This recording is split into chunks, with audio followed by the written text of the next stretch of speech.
we declare the conclusion of the determination of sufficiency in grounds.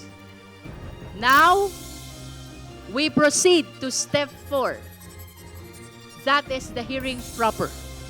2 araw matapos na isumite ng kampo ni Vice President Sara Duterte ang answer ad cautelam o tugon sa 2 impeachment complaints, tinukoy ng House Justice Committee na may sapat na batayan para ituloy ang proseso ng impeachment.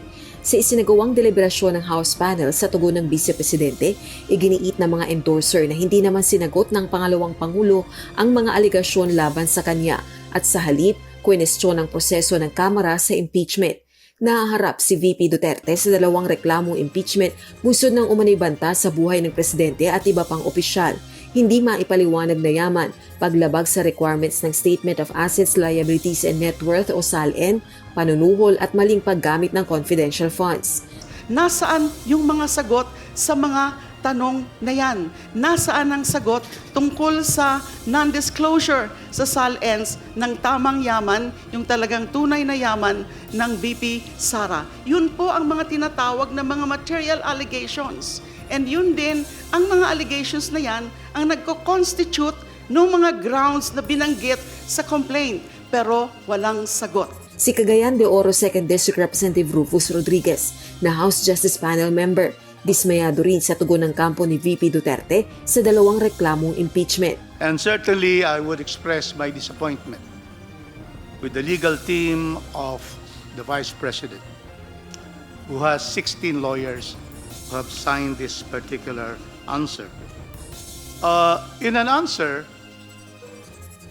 the grounds which were averted to in the 3rd complaint, 6 grounds, should have been answered one by one.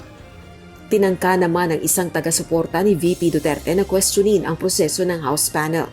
Madam Di po, dapat we should have determined the sufficiency in ground before we voted for sufficiency in form and substance.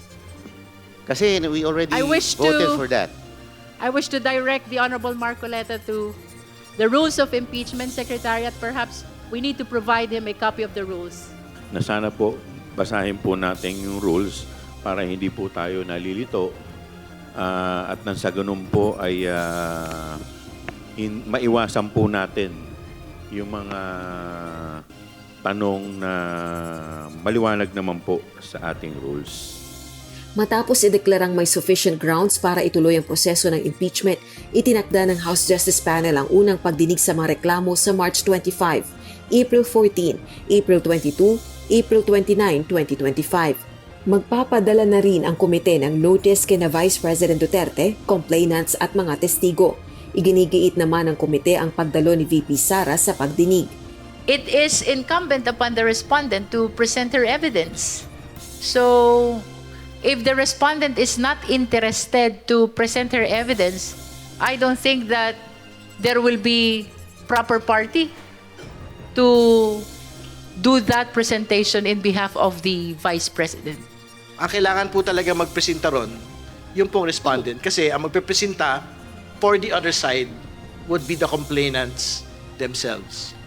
Sa unang pagdinig naman na isasagawa sa House Justice Committee sa March 25, iisa-isahin ang mga aligasyon at bibigyan ng pagkakataong maglatag ng kani-kanyang ebidensya ang magkabilang panig. Inaasahang ding tatalakayin ng ilang apela sa House panel, kabilang na ang pagpapasapina sa mahalagang dokumento, gayon din ang pagkakaloob ng protective custody kay Ramil Madriaga. Itinuturing na mahalagang testigo ng complainant sa reklamong impeachment laban kay VP Duterte.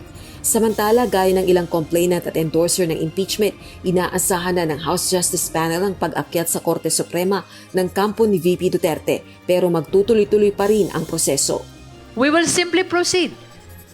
Kung walang TRO, kung walang temporary restraining order, at kung wala namang adverse declaration pa, ang Supreme Court on the legality or constitutionality of our proceeding, this is a constitutional duty. So, we have to continue hearing the impeachment complaint.